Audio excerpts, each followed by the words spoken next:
Kerusakan lingkungan adalah suatu isu yang menjadi perhatian masyarakat dunia saat ini, tidak terkecuali pemerintah Indonesia.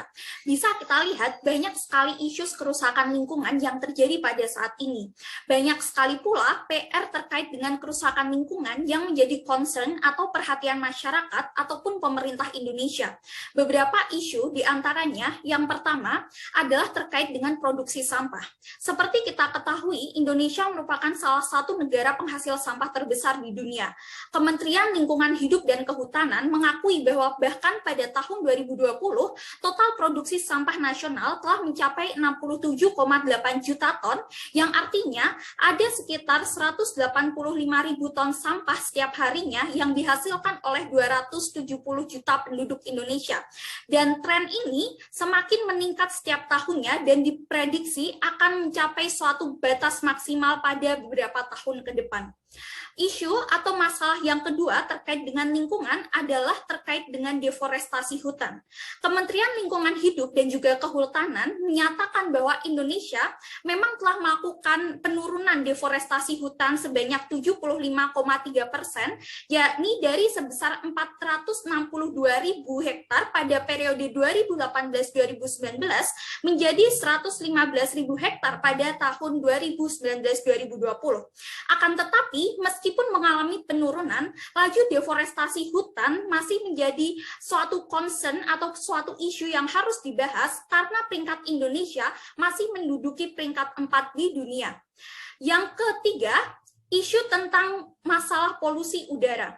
Masalah polusi udara juga menjadi suatu masalah penting di Indonesia. Indonesia menempati peringkat ke-17 negara di dunia dengan polusi udara terburuk, dan bahkan Jakarta menempati peringkat pertama menjadi negara yang paling buruk kualitas udaranya pada saat ini. Maka dari itu, ini merupakan suatu hal yang juga menjadi concern masyarakat.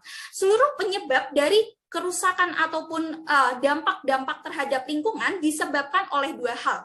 Yang pertama adalah faktor alam atau faktor yang memang secara alamiah terjadi di alam, seperti gunung meletus dan lain sebagainya yang kemudian menyebabkan kebakaran hutan dan lain sebagainya.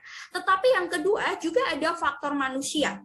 Faktor manusia ini justru menjadi salah satu faktor terbesar yang menyebabkan kerusakan alam di Indonesia. Faktor manusia dibagi menjadi beberapa hal. Yang pertama terkait dengan rendahnya kesadaran masyarakat. Pada saat ini, masyarakat masih melakukan tindakan destruktif terhadap lingkungan, bahkan mereka masih melakukan kegiatan sehari-hari yang berpotensi menciptakan lebih banyak polusi udara misalnya, atau bahkan mereka masih membuang sampah secara sembarangan dan tidak memiliki kesadaran akan kelestarian lingkungan. Isu yang kedua yaitu terkait dengan teknologi yang tidak ramah lingkungan. Penyebab dari kerusakan lingkungan di Indonesia salah satunya juga karena tidak adanya suatu teknologi terbarukan. Bisa kita lihat teknologi di negara berkembang, khususnya adalah Indonesia, mereka masih menggunakan mesin-mesin berteknologi uap yang tidak ramah lingkungan, sehingga adanya alih teknologi sangat dibutuhkan di Indonesia untuk mengubah teknologinya menjadi lebih green teknologi.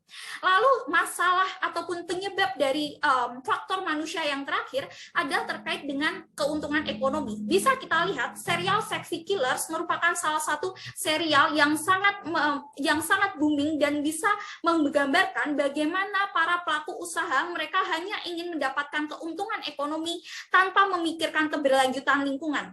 Upaya preservasi lingkungan diperlukan dengan memberikan kesadaran kepada para pelaku usaha terkait dengan pentingnya menjaga alam dan juga memiliki pembangunan ataupun usaha-usaha berkelanjutan untuk dapat melindungi alam.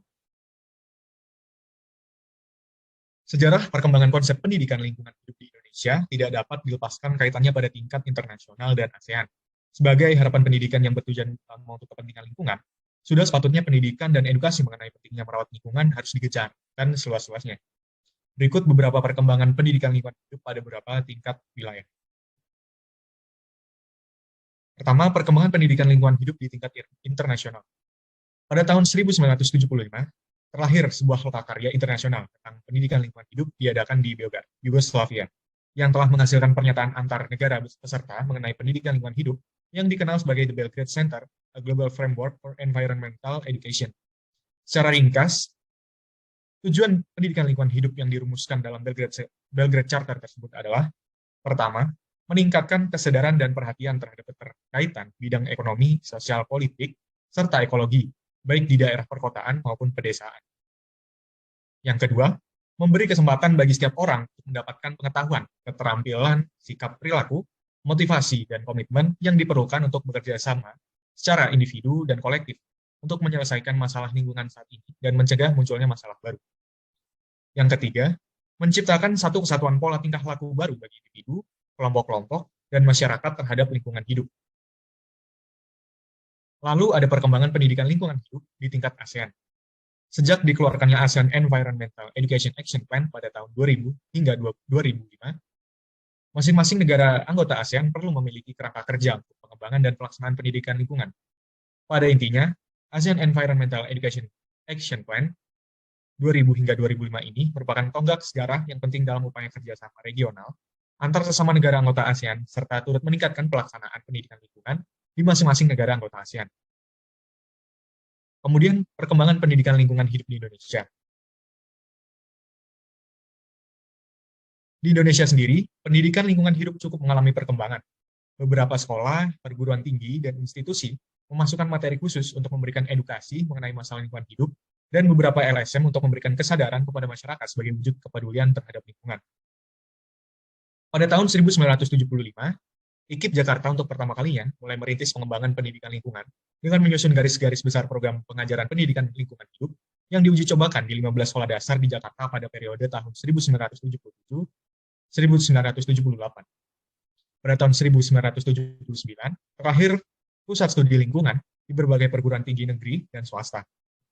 Bersama dengan itu pula, mulai dikembangkannya pendidikan analisis dampak lingkungan atau AMDAL oleh semua pusat studi lingkungan di bawah koordinasi Menteri Negara Pengawasan Kebanggaan dan Lingkungan Hidup. Di samping itu, berbagai perguruan tinggi baik negeri maupun swasta mulai mengembangkan dan membentuk program studi khusus ilmu lingkungan dan pendidikan lingkungan.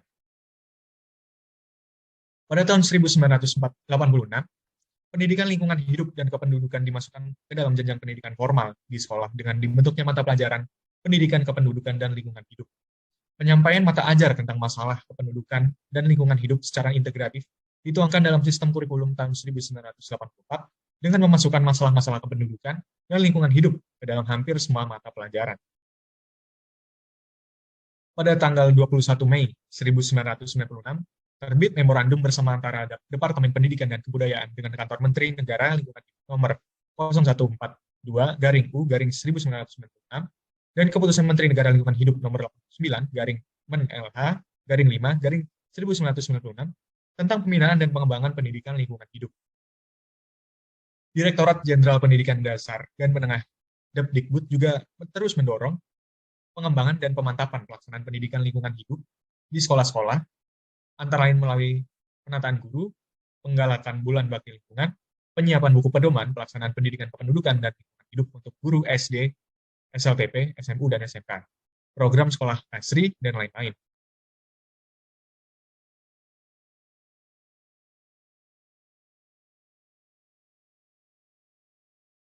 Sementara itu, LSM maupun perguruan tinggi dalam mengembangkan pendidikan lingkungan hidup melalui kegiatan seminar, sarasehan, lokakarya, penataan guru, pengembangan sarana pendidikan seperti penyusunan modul-modul integrasi, buku-buku bacaan, dan lain-lain. Upaya pemerintah. Beberapa upaya pemerintah dalam mengatasi permasalahan lingkungan antara lain: pertama, mengeluarkan Undang-Undang Pokok Agraria Nomor 5 Tahun 1960 tentang tata guna tanah. Yang kedua, menerbitkan Undang-Undang Nomor 4 Tahun 1982 tentang ketentuan-ketentuan pokok pengelolaan lingkungan hidup. Yang ketiga, memperlakukan Peraturan Pemerintah Republik Indonesia Nomor 29 Tahun 1986. Yang keempat, pada tahun 1991, pemerintah membentuk Badan Pengendalian Dampak Lingkungan. Selanjutnya, upaya-upaya melestarikan lingkungan hidup antara lain: yang pertama, konservasi hukum. Aforestasi dan reforestasi membantu melestarikan hutan yang bertanggung jawab untuk menyerap sejumlah besar karbon dioksida dan dari mencapai atmosfer. Kita harus menjadikan misi hidup kita untuk menanam pohon sebanyak mungkin, baik di lahan publik maupun pribadi. Yang kedua, konservasi tanah. Membantu mengendalikan erosi dan memperbaiki tanah untuk tujuan pertanian. Kita harus menanam lebih banyak pohon dan harus meminimalkan penggunaan bahan kimia. Yang ketiga, pengolahan sampah. Limbah padat dihasilkan oleh area pasar, industri, rumah, pemukiman, dan banyak lokasi lainnya. Karena itu, kita harus mengolah limbah padat kita dan membantu menjaga lingkungan tetap sehat. Sekitar 90% dari semua botol plastik tidak mencapai unit daur ulang, dan ini sangat disayangkan. Mereka tidak dapat terurai secara hayati dan sekitar 500 miliar diantaranya digunakan setiap tahun. Menggunakan kembali botol atau wadah lainnya akan membantu pelestarian lingkungan. Yang selanjutnya, daur ulang. Semua masyarakat Indonesia harus belajar mendaur ulang semua yang bisa didaur ulang seperti kaca, kertas, plastik, dan bahkan logam bisa digunakan kembali. Yang kelima, mengurangi konsumsi air. Air bersih sangat berharga dan tidak mudah didapat.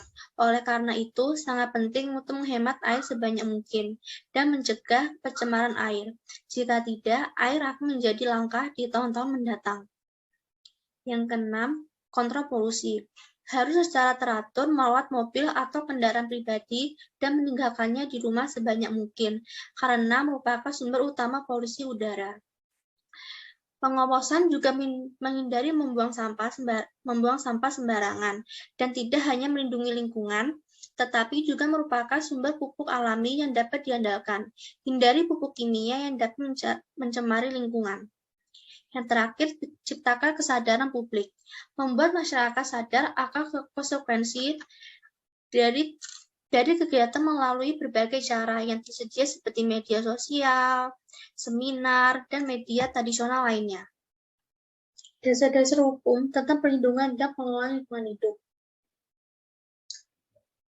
UU 32 tahun 2009 tentang perlindungan dan pengelolaan lingkungan hidup bertujuan untuk melindungi NKRI dari pencemaran dan kerusakan lingkungan hidup, mewujudkan pembangunan berkelanjutan hingga antisipasi isu lingkungan global. Perlindungan dan pengelolaan lingkungan hidup mengakui bahwa lingkungan hidup yang baik dan sehat adalah hak yang harus diperoleh warga negara sebagai pasal 28H UUD NRI 1945. Undang-Undang 32 tahun 2009 tentang perlindungan dan pengelolaan lingkungan hidup mencabut Undang-Undang Nomor 23 tahun 1997 tentang pengelolaan lingkungan hidup, Lembaran Negara Republik Indonesia tahun 1997 Nomor 68 dan Lembaran Negara Republik Indonesia Nomor 3699 dinyatakan tidak berlaku. Pertimbangan dalam UU 32 tahun 2009 tentang perlindungan dan pengelolaan lingkungan hidup. Yang pertama, bahwa lingkungan hidup yang baik dan sehat merupakan hak asasi setiap warga negara Indonesia sebagaimana diamanatkan dalam pasal 28H Undang-Undang Dasar Negara Republik Indonesia tahun 1945. Yang kedua, bahwa pembangunan ekonomi nasional sebagaimana diamanatkan oleh Undang-Undang Dasar Negara Republik Indonesia tahun 1945 diselenggarakan berdasarkan prinsip pembangunan berkelanjutan dan berwawasan lingkungan. Yang ketiga, bahwa semangat otonomi daerah dalam menyelenggarakan pemerintahan negara kesatuan Republik Indonesia telah membawa perubahan hubungan dan kewenangan antara pemerintah dan pemerintahan daerah, termasuk di bidang lingkungan dan pengelolaan lingkungan hidup.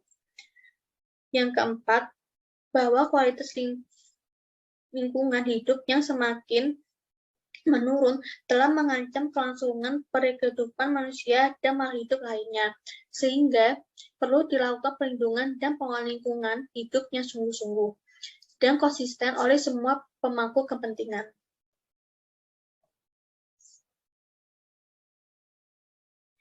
Yang kelima, bahwa pemanasan global yang semakin meningkat mengakibatkan perubahan iklim sehingga memperoleh penurunan kualitas lingkungan hidup. Karena itu, perlu dilakukan perlindungan dan pengelolaan lingkungan hidup. Yang keenam, bahwa agar lebih menjamin kepastian hukum dan memberikan perlindungan terhadap hak asasi setiap orang untuk mendapatkan lingkungan hidup yang baik dan sehat sebagai bagian dari perlindungan terhadap keseluruhan ekosistem, perlu dilakukan pembaruan terhadap Undang-Undang Nomor 23 Tahun 1997 tentang pengelolaan lingkungan hidup. Yang ketujuh, bahwa berdasarkan pertimbangan sebagaimana dimaksud dalam perlindungan dan pengelolaan lingkungan hidup, perlu membentuk undang-undang tentang perlindungan dan pengelolaan lingkungan hidup. Dasar Hukum UU 32 tahun 2009 tentang perlindungan dan pengelolaan lingkungan hidup adalah Pasal 20, Pasal 21, Pasal 28H ayat 1, serta Pasal 33 ayat 3 dan ayat 4 Undang-Undang Dasar Negara Republik Indonesia tahun 1945. Selanjutnya ada kesimpulan. Mengapa pendidikan lingkungan itu penting? Yang pertama ada dasar hukum. Pengelolaan dan pelindungan lingkungan hidup diatur dalam Undang-Undang Nomor 32 Tahun 2009, Pasal 20, Pasal 21, Pasal 28H ayat 1, dan Pasal 33 ayat 3 dan 4. Undang-undang ini bertujuan untuk melindungi NKRI dari pencemaran dan kerusakan lingkungan hidup, mewujudkan pembangunan berkelanjutan, serta mengantisipasi isu dari lingkungan sosial. Selanjutnya, bagaimana perkembangan pendidikan lingkungan hidup di tingkat internasional ASEAN dan Indonesia? Yang pertama, dalam tingkat internasional. Dalam Belgrade Charter, dirumuskan tujuan dari PLH. Yang pertama, meningkatkan kesadaran dan perhatian keterkaitan bidang ekonomi, sosial, politik, serta ekologi. Selanjutnya, memberikan kesempatan untuk setiap orang agar mendapatkan pengetahuan, keterampilan, sikap, motivasi, serta komitmen yang diperlukan untuk bekerja dan dapat menyelesaikan serta mencegah masalah lingkungan yang ada. Dan yang ketiga, menciptakan satu kesatuan pola tingkah laku baru bagi individu, kelompok, dan masyarakat terhadap lingkungan hidup. Yang kedua, pada tingkat ASEAN. Pada tahun 2000 sampai 2005, ASEAN mengeluarkan Environmental Education Action Plan, yang dimana masing-masing dari negara anggota ASEAN itu perlu memiliki kerangka kerja untuk pengembangan dan pelaksanaan pendidikan lingkungan. Hal ini merupakan tonggak dalam sejarah penting, sehingga dapat meningkatkan pelaksanaan pendidikan lingkungan di negara-negara anggota ASEAN. Dan yang terakhir, dalam tingkat Indonesia. Pada tahun 1975, IKIP Jakarta merintis pengembangan pendidikan lingkungan dan dilakukan uji coba pada sekolah dasar di Jakarta. Dilanjutkan pada tahun 1979, lahirlah Pusat Studi Lingkungan atau PSL di berbagai perguruan tinggi di Indonesia. Bersamaan dengan itu, pendidikan AMDAL juga mulai dikembangkan. Di tahun 1986, munculnya mata pelajaran Pendidikan Kependudukan dan Lingkungan Hidup atau PKLH dalam pendidikan formal di sekolah-sekolah. Pembelajaran ini memasukkan permasalahan kependudukan dan lingkungan hidup. Lalu pada 1996, terbitnya memorandum bersama antara Departemen Pendidikan dan Kebudayaan dengan Kantor Menteri Negara Lingkungan Hidup dan Keputusan Menteri Negara Lingkungan Hidup tentang pembinaan dan pengembangan pendidikan lingkungan hidup. Seiring berjalannya waktu, Dikdasmen dan Depdikbud terus mendorong dan mengembangkan pelaksanaan pendidikan lingkungan hidup di sekolah-sekolah. LSM dan perguruan tinggi melakukan seminar, lokakarya, sarasehan, dan sebagainya untuk mendorong perkembangan pendidikan lingkungan hidup juga. Upaya apa yang dapat dilakukan? Yang pertama, untuk upaya pelestarian, yang pertama itu dapat dilakukan konservasi hutan dan tanah, mengelola sampah dan melakukan daur ulang, menggunakan air bersih secukupnya, mengontrol polusi, dan yang terakhir, menciptakan kesadaran publik. Lalu selanjutnya, ada upaya pemerintahan. Yang pertama, Undang-Undang Pokok Agraria Nomor 5 Tahun 1960 tentang Tata Guna Tanah. Selanjutnya, Undang-Undang Nomor 4 Tahun 1982 yang tercantum ketentuan pokok lingkungan hidup. Dan yang ketiga, PP Nomor 29 Tahun 1986 mengenai analisa dampak lingkungan. Dan yang terakhir, pada tahun 1991 tentang Badan Pengendalian Dampak Lingkungan.